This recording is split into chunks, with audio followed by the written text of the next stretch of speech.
Comment améliorer sa communication? C'est une excellente question et c'est extrêmement important même dans notre vie de tous les jours, que ce soit dans le milieu professionnel ou dans le milieu personnel. Et juste avant de commencer la vidéo, n'oubliez pas le petit pouce bleu et à vous abonner si ce n'est pas déjà fait, de telle manière à recevoir toutes les vidéos dans votre boîte mail.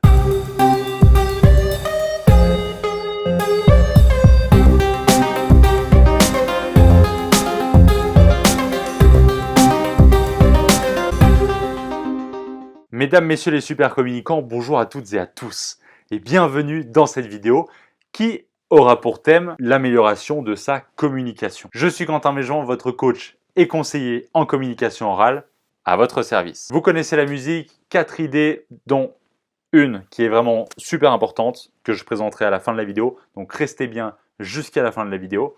L'objectif de cette vidéo, il est tout simple, c'est de vous aider à concrètement améliorer votre communication. Il y a énormément de choses à dire.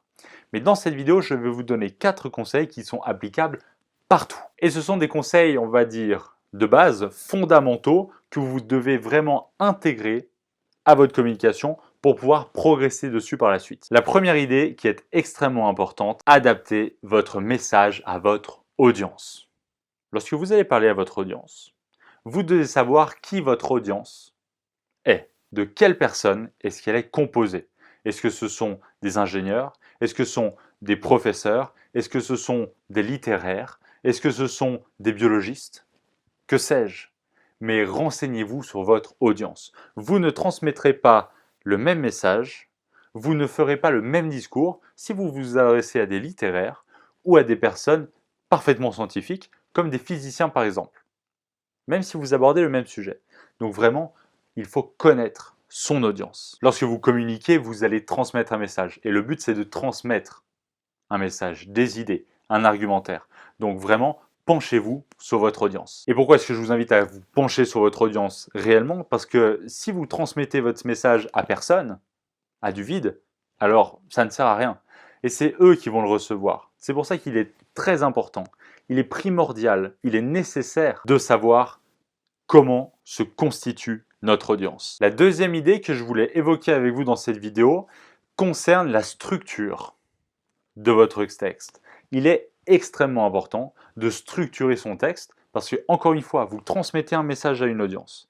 Donc il faut que ce message soit perceptible, soit compréhensible, soit logique. Et pour atteindre cet objectif de compréhensibilité, de logique, il faut que vous structuriez votre texte.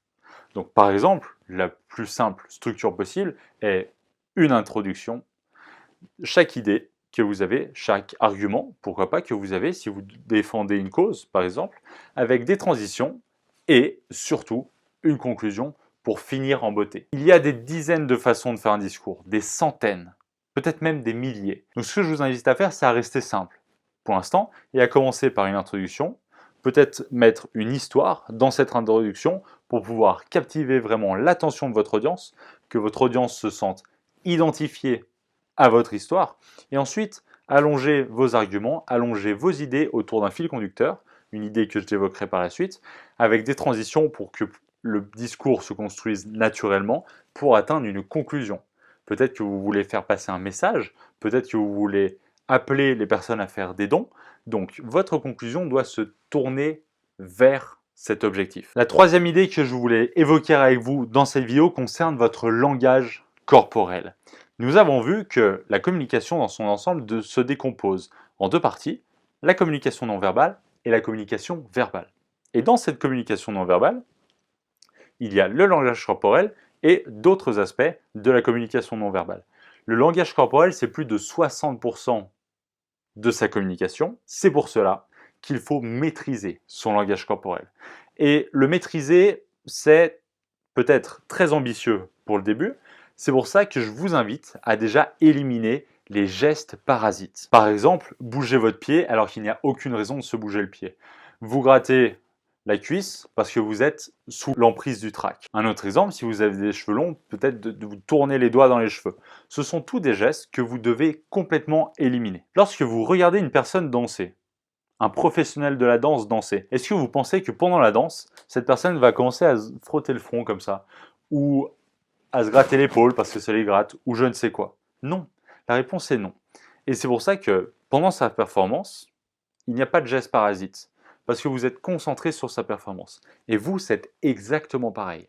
Lorsque vous prenez la parole en public, devant une audience, les gestes parasites sont distrayants. Donc, n'en faites pas. Et ça s'apprend.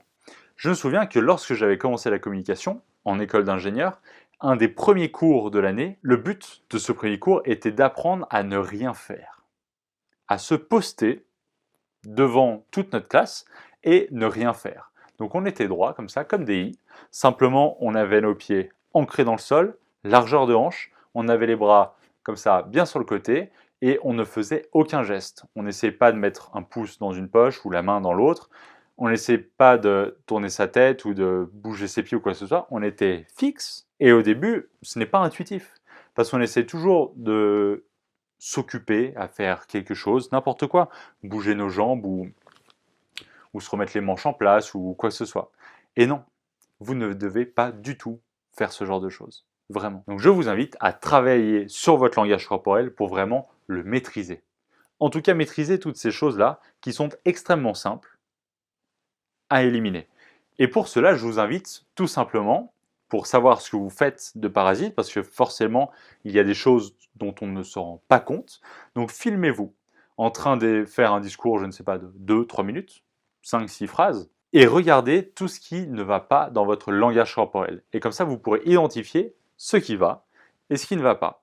Et dans ce qui ne va pas, ce qui peut être éliminé, tout simplement. La quatrième et dernière idée que je voulais évoquer avec vous dans cette vidéo concerne la confiance en soi. Le titre de cette vidéo, c'est comment améliorer sa communication. Je l'ai expliqué dans la vidéo de la présentation de la chaîne. Pour moi, c'est une suite logique. Si vous voulez être un bon leader, il faut que vous améliorez votre communication. Et si vous voulez améliorer votre communication, vous devez avoir confiance en vous. Pourquoi? Parce que si vous n'avez pas confiance en vous, vous serez toujours, lorsque vous prendrez la parole en public, centré sur vous, sur qu'est-ce qui ne va pas chez moi, pourquoi est-ce que ma voix tremblote, pourquoi est-ce que j'ai les jambes qui tremblent, et toutes ces choses-là. Et le fait d'avoir confiance en soi, vous pourrez vous concentrer sur votre audience, transmettre un message impactant, vous concentrer sur l'histoire que vous allez raconter, et non plus sur vous, vos éventuels défauts, ou petites choses qui au final sont superflues.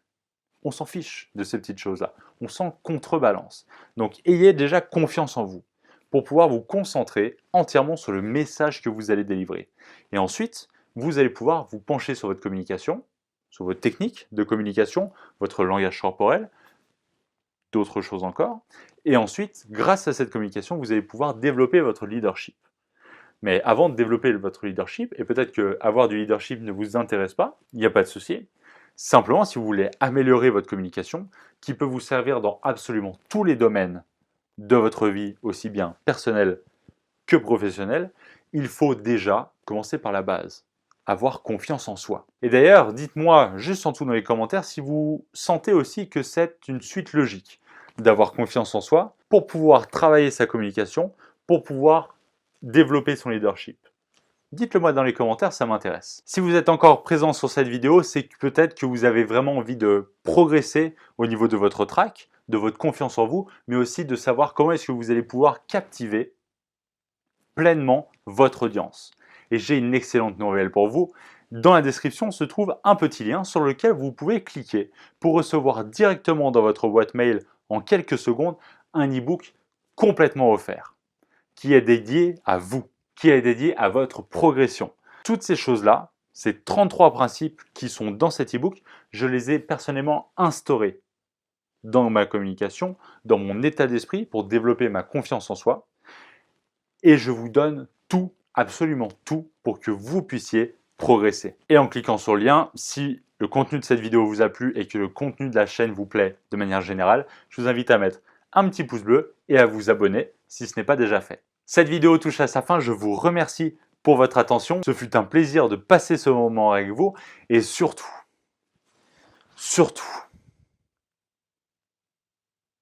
n'oubliez pas de sourire. Le monde ne sera que meilleur. Je vous souhaite une excellente fin de journée, une excellente semaine. C'était Quentin Mégevant. Ciao.